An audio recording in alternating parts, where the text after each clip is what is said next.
শরীর বেশি খারাপ লাগতেছে চাচি। ও চাচি, সুমন ভাই তাড়াতাড়ি এদিকে আয়ো।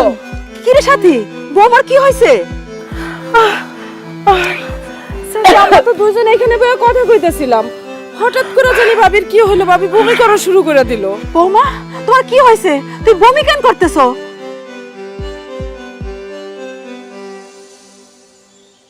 চুপ করে আছো কেন? কথা কও।